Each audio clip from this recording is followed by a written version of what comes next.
নমস্কার বন্ধুরা, আজকে বানালাম দই কাতলা। গরম মশলা তেলের মধ্যে ফোড়ন দিয়ে মাছের মধ্যে আদা রসুন পেঁয়াজ কাঁচা লঙ্কা টমেটো টক দই মাখিয়ে রেখেছিলাম। মাছটা ছেড়ে দিয়ে একটু এপিট ওপিট ভেজে তুলে নিয়ে মশলাটা কষিয়ে জল দিয়ে দিলাম।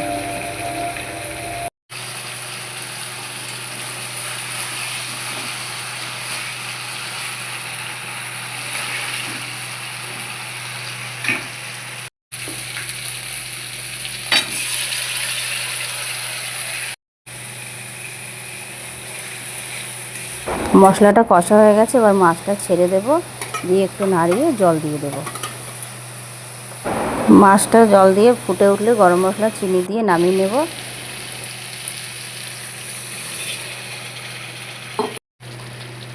আমার রান্নাটি যদি আপনাদের ভালো লেগে থাকে তাহলে লাইক কমেন্ট শেয়ার ও সাবস্ক্রাইব করবেন। দেখা হচ্ছে পরের ভিডিওতে।